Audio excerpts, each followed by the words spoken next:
Good afternoon and welcome to another edition of Money Talk with Melanie. I am your business diva, Melanie Collette, and I'm broadcasting live from Cape May County, lovely Cape May County, New Jersey, via SHR Media, High Place Pundit Talk Radio. You know what? It's 5 o'clock and it's already dark out. I'm so totally bummed out. I just thought I would mention that. It's like completely dark outside. I'm not ready. I had to mention it. I just noticed that. I just looked outside and noticed that it was like completely dark. Terrible. But anyway, welcome, Facey folks. How are you? Dave Milner, Daryl, Cook, Antoine. Hi, Claudia, Joseph, Aaron. Hi. Welcome. My guest today is a return guest, actually, author and Washington Times columnist, Dr. Larry Fedewa, also known as Dr. Larry, likes to be called Dr. Larry, and he's returning. I was on his website, and I noticed he had an article. I keep track of all my peeps, all my guests, and he had an article called "What a Free Market Healthcare System Could Look Like." And I thought that would be, originally I had asked him to come on and talk about DACA, and then I saw that, and I was like, what? We should talk about that. Because I think a lot of people, you know, are curious about that, or think that, you know, a free market healthcare system would be some kind of disaster if we didn't have Obamacare. If we didn't have Obamacare. Hi, Ricky. Did I say hi to Dave and Norm? Hi. So anyway, so Dr. Larry is here. Very excited to have him on the show today. And for those of you who are just doing the audio, I am in the chat on shrmedia.com. So if you're listening on SHR Media and you want to chat with me there, you're like at work or something, and they don't allow the facey, feel free to pop over to SHR Media, and I promise I will rock back and forth for sure.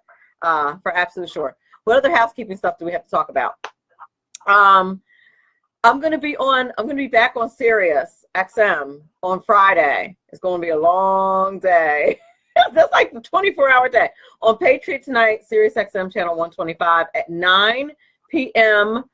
Eastern Standard Time, and 6 p.m. if you're on the West Coast, and it's Patriot channel 125. Super excited about that. Always fun to call in. Like, if you guys are listening, call in and get your liberal friends to call in. That's just what makes it more fun.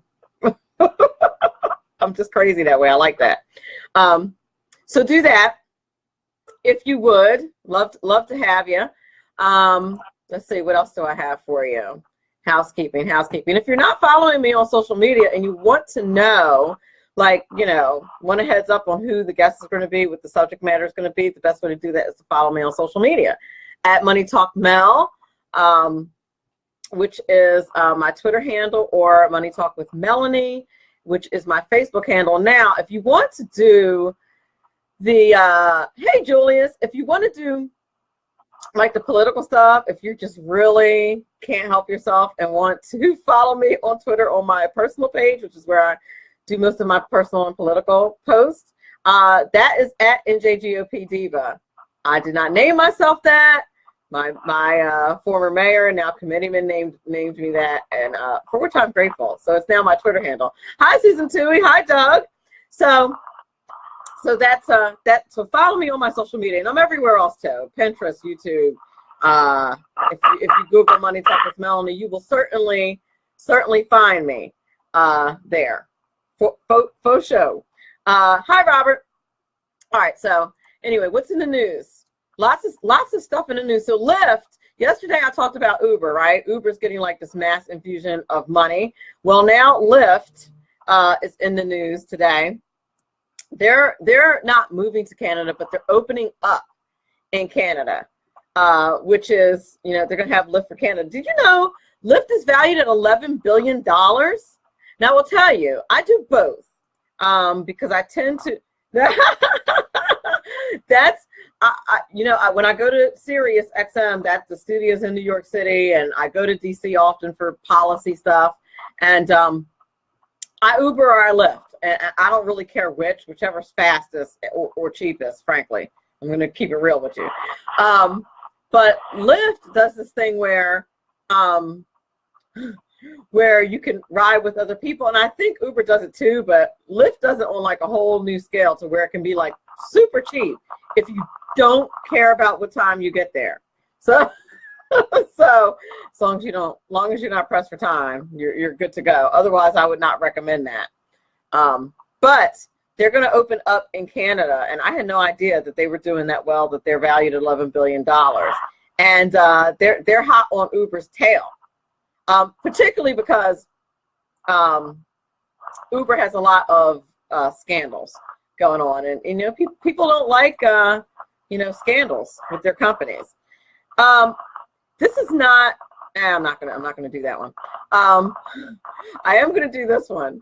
I always have like a bunch of stories, so you guys know, like I try to have too much information so that I can just kind of pick and go with the flow when the show starts.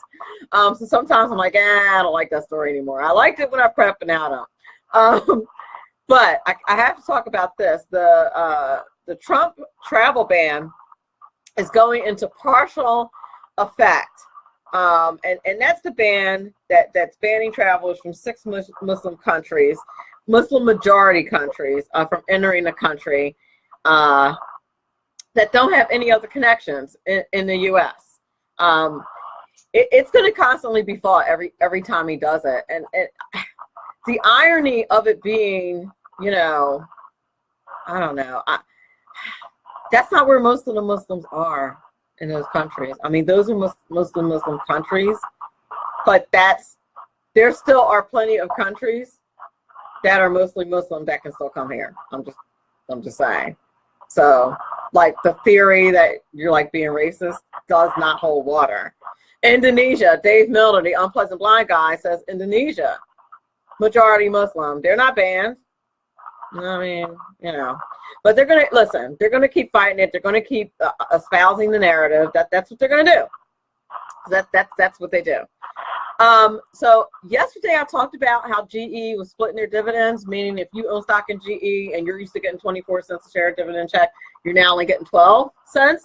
And they're doing this big infusion of capital.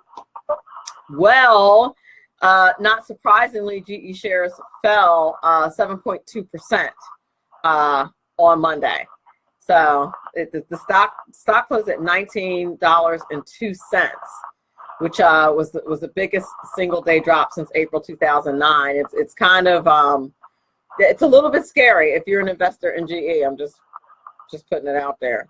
That's a little bit of an issue. The last story.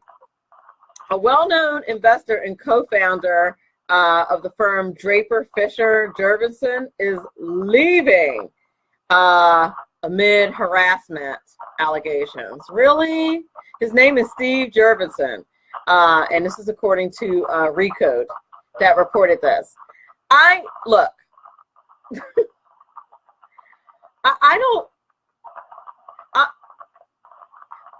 should I be mad that I've never been sexually harassed at work by a boss? I'm kidding. But I really, by coworkers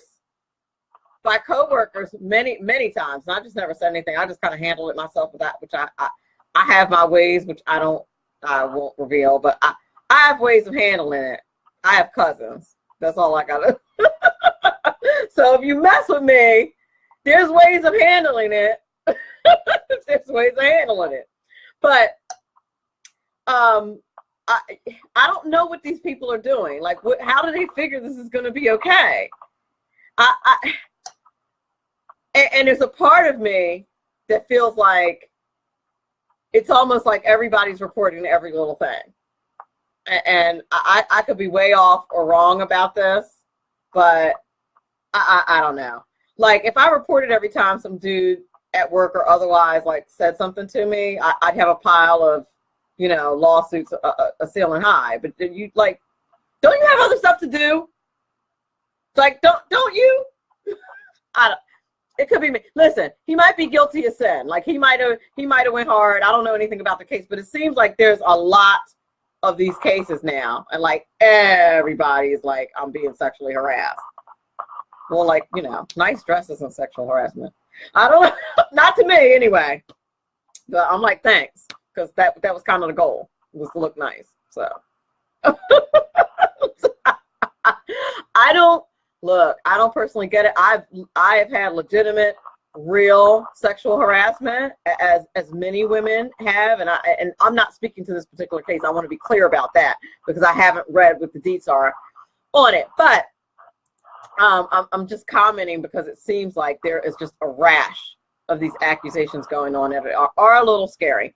Anyhow, that's the last item on Money Talk News Report today. You're listening to Money Talk with Melanie. I am your business diva, Melanie Collette, and we'll be back in a few moments with the one and only Dr. Larry Fedewa.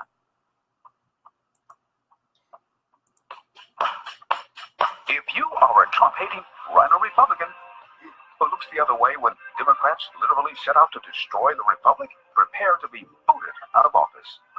Hello, I'm Ron Edwards. On today's page from the Edwards Notebook, President Trump clearly stated that the corporate tax rate must be lowered now to make America once again competitive on the world's economic stage. The president even caved into the globalists and settled at a 20% rate. But now, Republicans are seriously considering a one-year delay before cutting the corporate rate. The Republicans are also trying to gum up the works by not issuing across-the-board tax reductions, despite knowing that such measures could cause a repeat of 1981, when selfish politicians delayed tax reductions for a year and caused a recession. President Reagan agonized over the decision to give in to the statist politicians who persuaded him not to oppose their delay of granting tax relief for the people of America.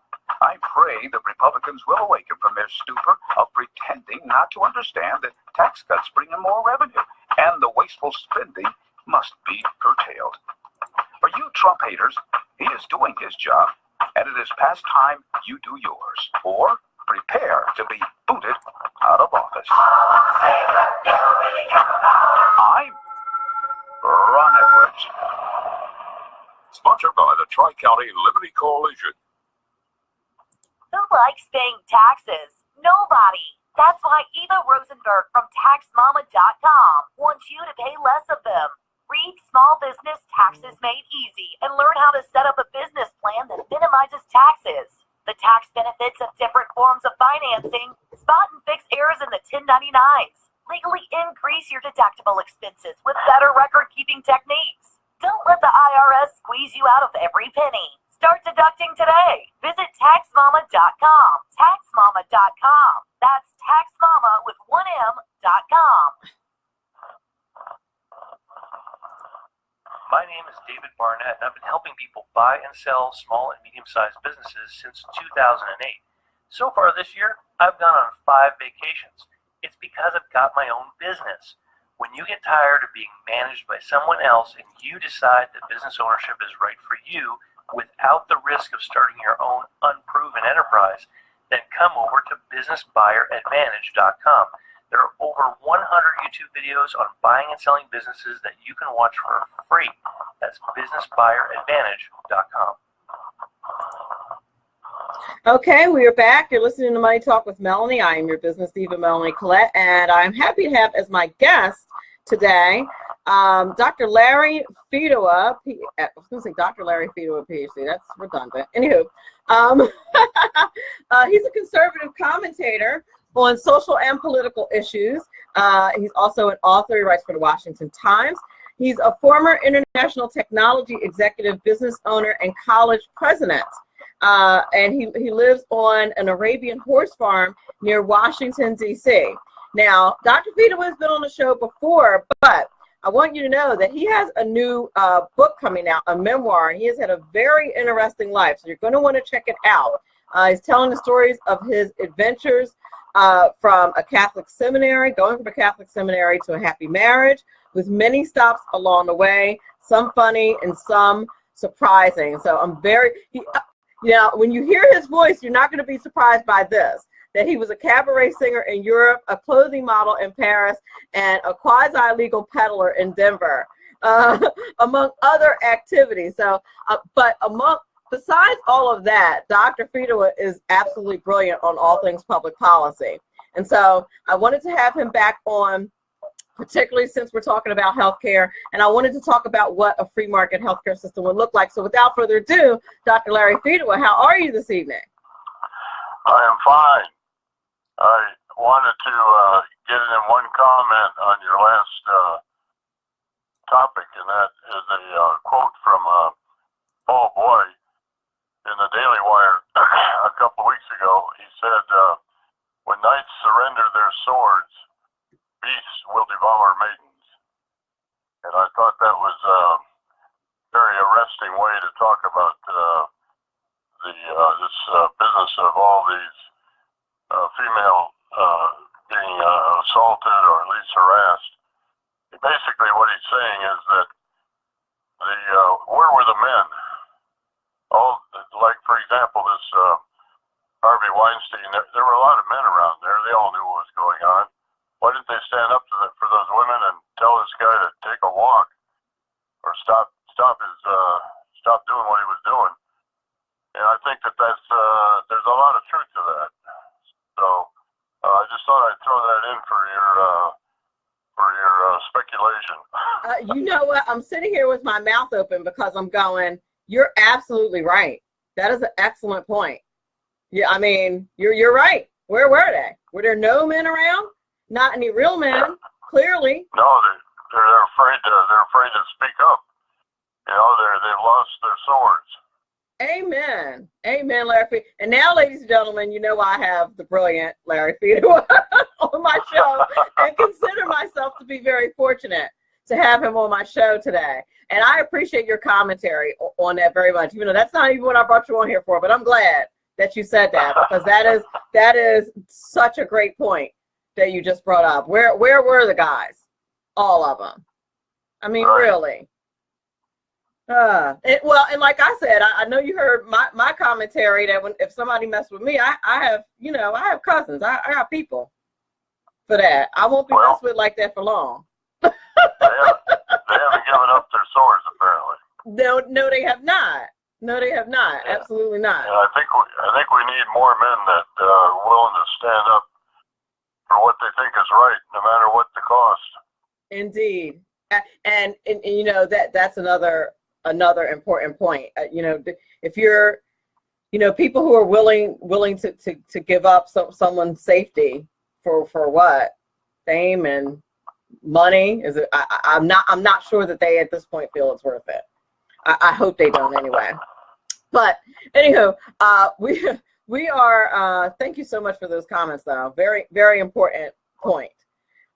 So I brought you on to talk about this blog that I saw. Very, very detailed as usual, well researched and informative blog that you have. But one particular post I saw of yours that said, you know, what a free market healthcare system would look like.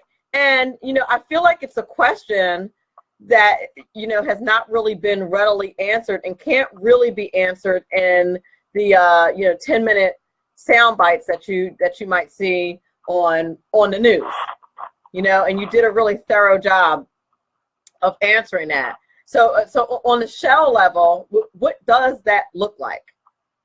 An overview. Yeah, basically,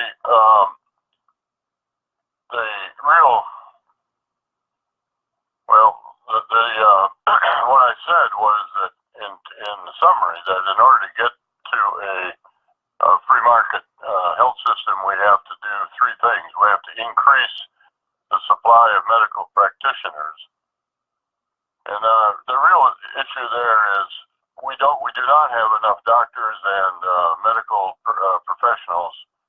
And if you go down the list, I was looking for I don't know what I was looking for, some kind of doctor in adjoining a small town here in Virginia, and I saw practically, I would say 85% of all the names that came up on Google were foreign names. They were not. Now they might be Americans by legally, but there were so many that were from other countries. And why is that? Why don't we have superabundance of American-born and American-educated practitioners? Is it because we don't have enough Americans that want to give up their Saturday golf game for surgery, or because they don't want to spend their lives helping other people? That's not the reason. The reason is money.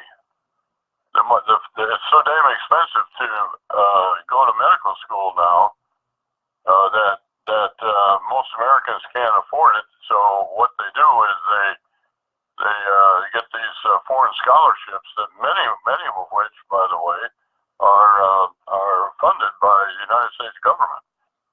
So my solution to that is we should stop worrying about the supply of doctors in rural or slum areas. And what we should do is we should just say, okay, any American who is qualified and motivated can go to any medical school he wants, and we'll pay for him just like we pay for military officers. And if we give him a free ride, then we would like to have him do, say, a couple of years in in some kind of a hard, scarce medically deprived area of the United States. But we spend so much money on health care, and what do? We structure it so that fewer and fewer Americans can actually become doctors. That's crazy. And so I say the first thing is we have to increase the supply. Then the second thing is really the big one. Well, that's big too. If we had more doctors, we would have more specialists. We would have a much higher level of care. My sister, for example, needs a special type of infectious disease specialist, and she lives in the state of Michigan. There were only 3 places in the entire state of Michigan where there was a practice like that, and in order to get into one of them, even to be looked at, the one that was the soonest date that they could see her was something like 2 to 3 months. I mean, that's crazy. Now, we've got a lot of smart, dedicated people here that we could, if we had more physicians, for one thing, we would be able to have a higher quality of service, but we would also, by the way, start getting a lot more people in that market, which would level out the compensation as well. That does make a lot of sense. That's number one. Number two, when you look at, you need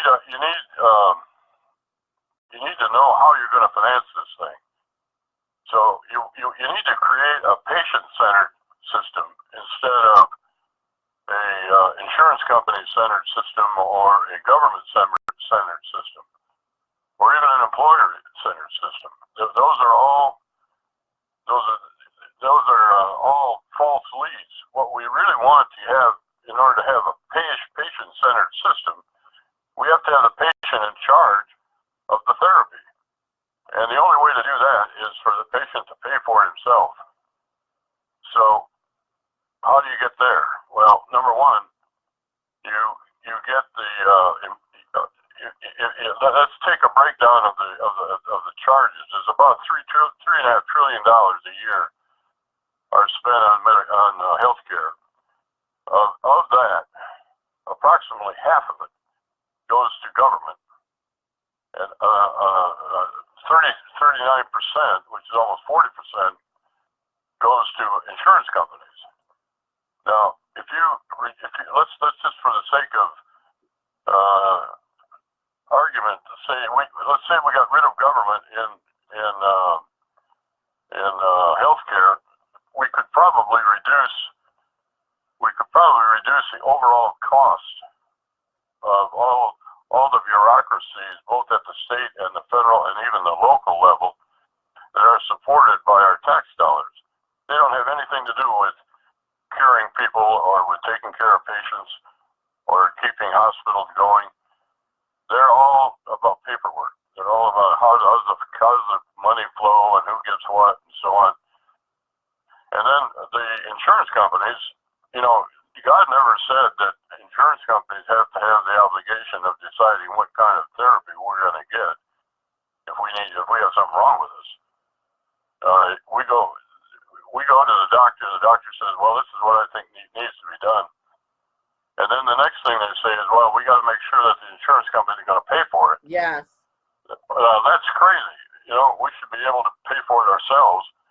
And if we did, we would have a lot more scrutiny as to what kind of product we're getting. And you know what's happening now? Not to cut you off. I just wanted to mention this because I was listening to the radio the other day, and they were talking about how now that euthanasia is legal in some states, that many of the insurance companies are saying, well, instead of that really expensive treatment that's only going to, you know, prolong their lives another, you know, 3 months, why not just give them a $5 pill and let them, like insurance companies are legitimately saying that. And because of HIPAA. That's extreme, but that's certainly in our future. We've already got committees and groups that are in charge of those kinds of decisions. You don't have to say, well, we're going to recommend euthanasia, but you can say, well, it's going to cost $150,000 for you to take that cancer cure for your grandmother, and here's some other options, and one of which is euthanasia. Well, you don't have the $150,000. You might want to, you know, that's very persuasive. It's indirect, but it's terrible. It just shouldn't be done. Exactly. So we should not have insurance companies in charge of therapy. About 1/3 of the $3 trillion in the health system actually ever gets to the practitioners, who are the people that it's all set up to provide. So the first thing we have to do is get the employers out of the picture. There's nothing that says in the world that the employer is supposed to be paying for health care for everybody that works for them. The reason where that came from was there were some people, probably some of our socialist friends, that said that people aren't smart enough to put money aside for their own health care. So therefore, we're going to have to compel them to do that. And to do that, we'll go ahead and make it a mandate for employers to take care of all the health care of all their employees. Well, that's just an added cost. That's about 30% of the entire cost of healthcare is running it through all these different companies with all their different norms and ways of going about it. So that's another way to cut down cost. And then the third way is tort reform. Well, first of all, getting rid of the state barriers. You know, if you're in the insurance business these days, you have to have 50 different companies, in effect, in order to be able to be active in 50 different states. Yep. Because every state has its own little quirks in their way of going about it. Yeah, I have a life and health insurance license. That's crazy. I have a life and health insurance license, and the licensing process is ridiculous. By the way, they're two separate licenses, and the information like overlaps. It's ridiculous. So you have a life license and a health license, and if I get one in, for example, one in the state of New Jersey, and I want to get one in DC, I have to deactivate my license in New Jersey, then get a residential one in DC, then reactivate the whole system is whacked and completely inefficient. Yeah, totally inefficient. They should have nothing to do with it, you know? Yep. I mean, I can understand a state function as being legitimizing to show that people really have medical degrees and that they're registered and that they're legitimate. law enforcement issue. That's not a health issue. Indeed. Indeed. So anyway, you get the employers out of it, and you get the insurance company's role. There is a place for insurance companies, but I think it's mainly in catastrophic insurance, which radically reduces the role that insurance companies should play. And there's no reason why if you get the employers out of the picture, and the insurance companies per se out of the picture, then there's no reason that you couldn't have a group of people in your church or a group of people in your industry or your union or wherever you want it, and that they could all get together and go and get group rates. There's a group in, I think they're in Alaska. I'm not sure where they are, but anyway, it's a group of church people, and they are paying each other's medical bills, and they have a slight, a relatively reasonable membership cost, and it's going great guns. It's fastest growing healthcare system going. There's no reason we couldn't be doing that. You could have the Legion of the Foreign Legion. The various veterans groups and various scouting groups. Anybody. You could have credit bureaus. Credit unions get involved. There should be a real competition for people to be able to join different ways of financing their health care. So if you could get, and you don't need the government. You need the government for law enforcement, yes. Right. But you don't need the government to be having a huge Medicare program or a huge Medicaid.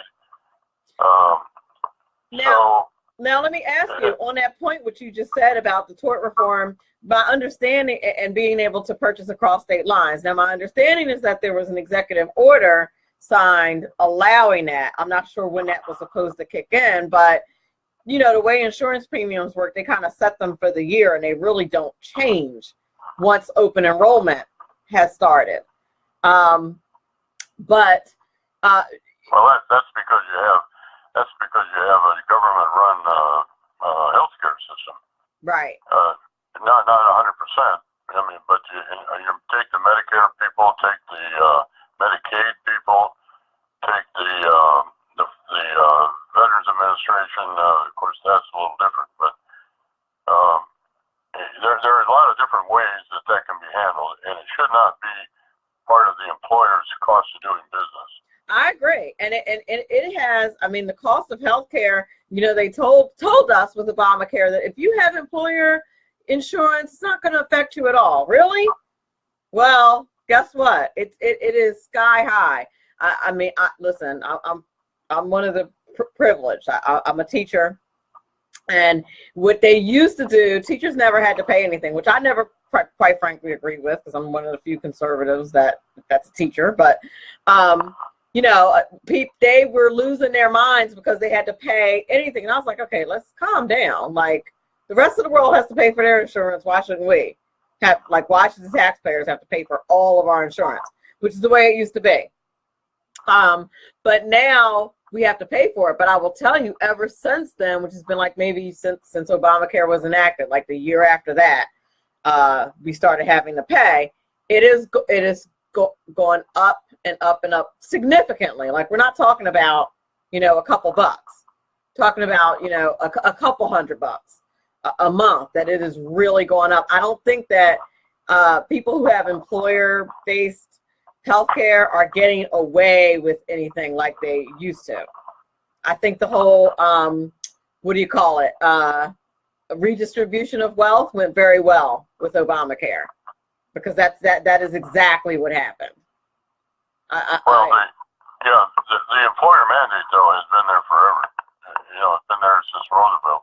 Right. But when you took that, Obamacare took that mandate, and then they started screwing around with it. they said, well, you can't have, you can't, if you have 50 people or more, then you have to pay for it, then you have to pay the whole thing. Right. If you don't, then, and so everybody started getting 39 hours and less than 50 employees. So, you want a recession? Hey, that's a good way to start it. Absolutely, it is. We're up against the break, but when we come back, I want to talk about your third point in your article, which was insurance companies and the government, because I think that's probably where most of our problem is. with the healthcare situation. You're listening to Money Talk with Melanie. I am your business diva, Melanie Collette. I have Dr. Larry Fedewa on, and we're talking healthcare and what a free market healthcare system might look like. We'll be back in a few moments.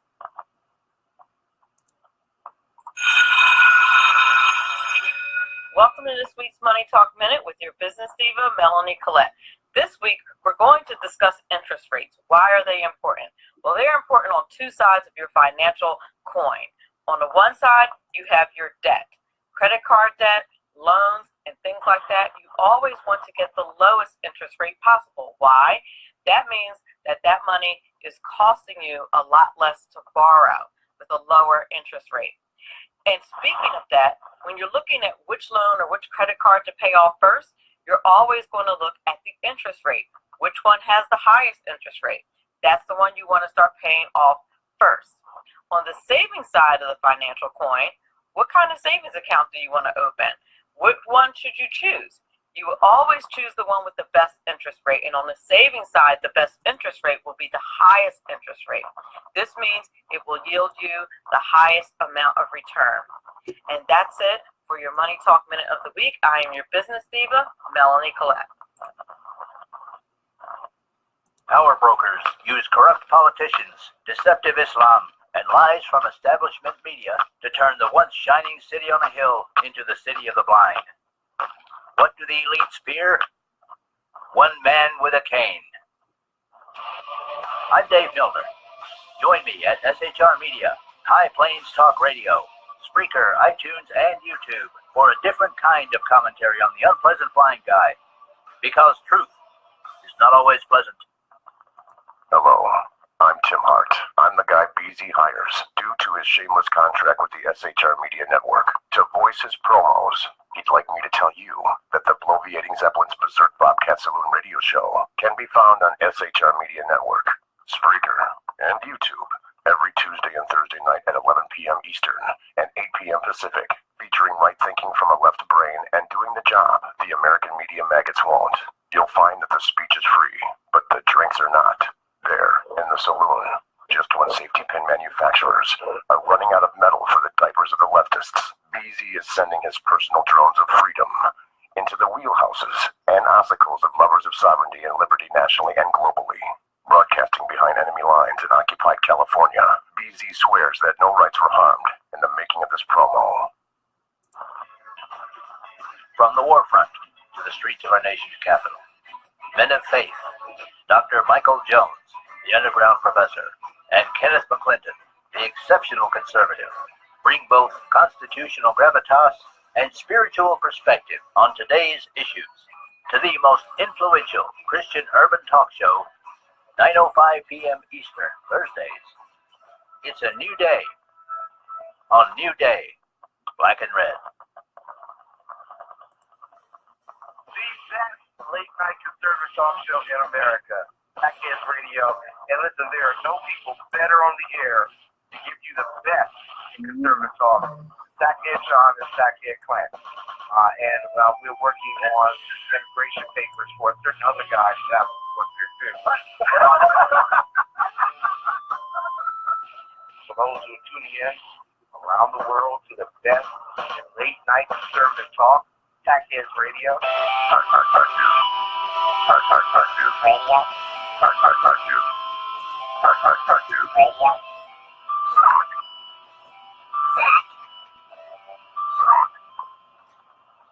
Welcome back, ladies and gentlemen. I am your business diva, Melanie Collette. You're listening to Money Talk with Melanie, and we are talking to Dr. Larry Fedewa, who is talking to us about what a free market healthcare system could look like. And before the break, I asked him about, I was talking to him, this is actually in relation to an article he wrote for his blog with the same title.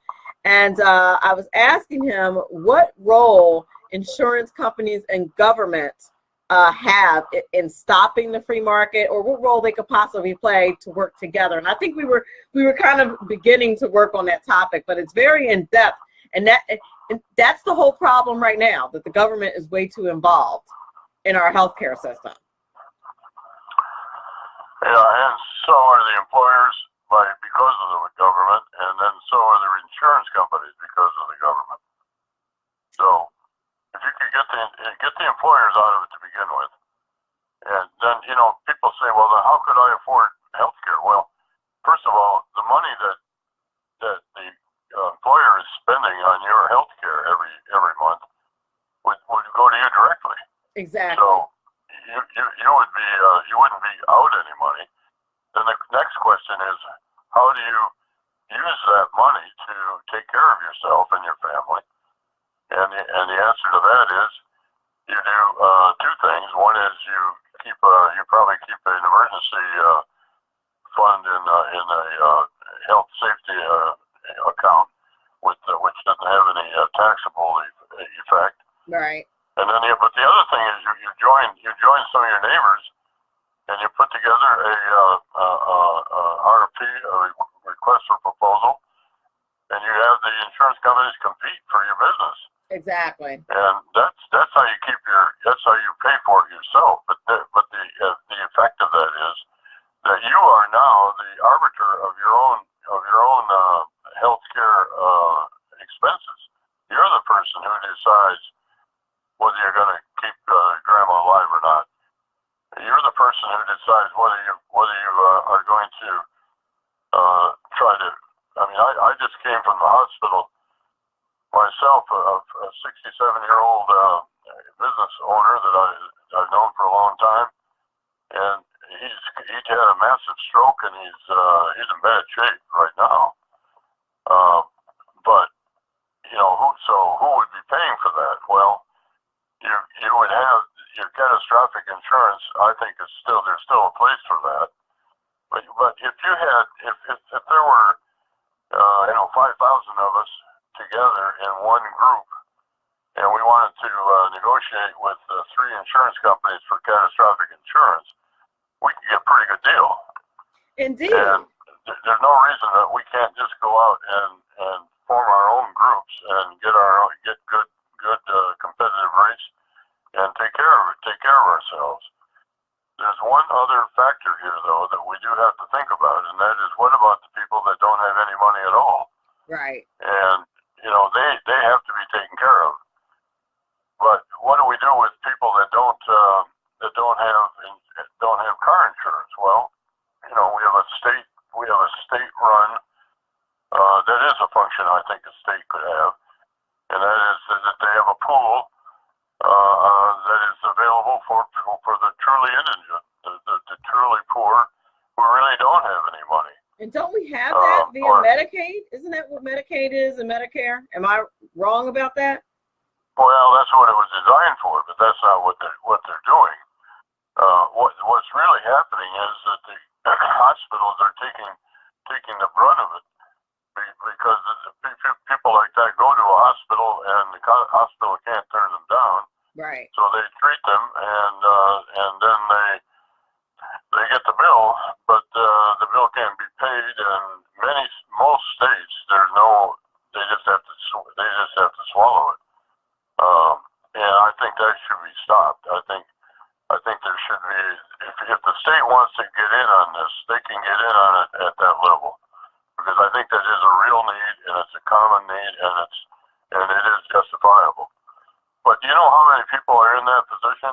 There's something like less than 10% of the entire population. So it's not a huge deal. Wow. Now, I mentioned earlier that we had an executive order that the insurance companies that you can purchase across state lines, but of course that's just an executive order. It's not the same as Congress passing it. And you know, I don't know about you, but I'm concerned And I don't feel like the insurance companies have moved on it at all, probably because it's not really a law. It's a recommendation. I mean, that's really all an executive order is. It doesn't have the same teeth as Congress passing a law and saying so. Well, no, for one thing, it's only as good as the tenure of the president that does it. Exactly. So why would insurance companies, considering the amount of money that is at stake, why would they take it seriously? Because I feel like they haven't. Like you heard about the executive order, but you haven't heard anything else. They don't, because of Obamacare is still there. Right. Obamacare is still being run on a state level. I mean, it's segregated by state. Right. Each state has its own program. Right. That's true. Subject, of course, to federal rules, which are pretty stringent. And that's why they've got to get rid of Obamacare. It's nothing but a big obstruction. Talk about a swamp. That's the one swamp that really needs to be cleaned. And you don't hear a thing about tort reform, which you mentioned earlier. You don't hear anything about tort reform anymore. I don't. Have you? Anything new on that front? Well, I think that the medical attorneys that do those big suits are going to somehow or other they're going to be curtailed. Now, if the Democrats get back in charge, you know, those medical people like remember Edwards, what was his name, John Edwards? Yeah. You know, they make millions of dollars on these cases where they get the whole crowd of people, and then they sue somebody for billions of dollars, and of course they take a big chunk of it. They usually take somewhere between a third and 40%. Yep. So there has to be a cap on that. You know, everybody makes mistakes. I don't care whether you're a physician or a clergyman or the Pope. You make mistakes, and you cannot say that if someone slips or makes a bad judgment in a surgery, that you're going to necessarily take away their entire livelihood and everybody else that and their insurance, the insurance that these physicians have to carry in order to protect themselves against that kind of a lawsuit are enormous. They are. They're like sometimes $1 million a year, depending on what you're doing. So, you know, there's no common sense in any of this. I mean, it's all just crazy. You're right. If you've got something wrong with you, you should be able to go to your doctor, and if you trust your doctor, you do what he says, and that's how you operate. Exactly. Why get all these other people involved? Exactly. And you know, on the free market side, that there is a birth of a new area of medicine. It used to be commonplace back in the day. Now we have a resurgence, if you will, of concierge medicine, which I think is a good thing. That's a good start. It is. It's definitely a good start. And I think, especially if you can afford to do, if you're young and healthy, you may be able to afford to do just that, and maybe catastrophic. I think it's probably a great combination. You know what I mean? If you're, I don't know, some healthy 20-year-old, you're probably fine with paying $50 a month for concierge care, where the doctor will come to your house and getting an inexpensive catastrophic policy, rather than paying the hundreds of dollars a month for Obamacare and things like that. It's definitely something to look into. I've looked into it a few times, and because it's a free market situation, you know, that industry is getting better and better. It's getting more expensive. They're offering more things. I mean, there are concierge services that are offering, you know, testing and MRI and all that stuff, cash. And if you pay cash, it's cheaper. What we're calling concierge services is what 50 years ago every physician did every day. Right. They went to see the people instead of the people coming to them. But Exactly. it takes a lot of physicians to do that, and that's where a shortage of medical professionals really kicks in, because right now we don't have enough physicians to be able to make house calls. Indeed. So, you know, we've got to solve the supply problem too, as long as not just the demand. Indeed. Before we go, we're at the close of the show, but before we go, tell everybody where we can hit your blog up for all of your commentary, and get your book. Okay. The name is spelled Fedewa, F as in Frank, E, D as in David, E-W-A, Lawrence Fedewa, Larry Fedewa. And the website is called www.mypoliticalinsights.com. And let's see, on that you get most of my New York Times, Washington Times columns too. Plus, I started including some columns from other people too. Excellent. And then I have the newest book I have out is called Inside: The Early Years, and the subtitle is a Catholic youth searches for his place in the sun, and it's not very political, but it has to do with my early years when my other title is A Love Story That Starts in a Catholic Seminary, of all places. That should get the book off the shelves for sure. For sure. Well, I had quite an exciting few years there. I'll bet. But it's doing pretty well. You can get it on Amazon. Both you can get a Kindle or a paperback. Excellent. Excellent. I want to thank you so much for being on the show today. Fantastic insights as usual. Great information. I wanted people to get a picture of the possibilities of a free market healthcare system, which you did a great job of. I'm hoping somebody in the Capitol Hill is listening.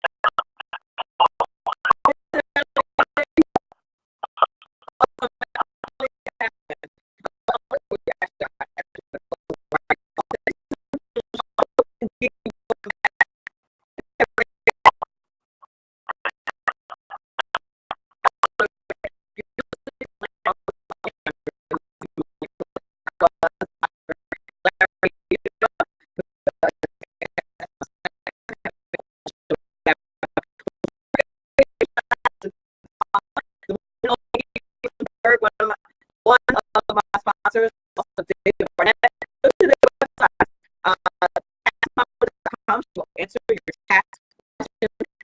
Absolutely free. Tax season is right around the corner, so make sure you hit the website.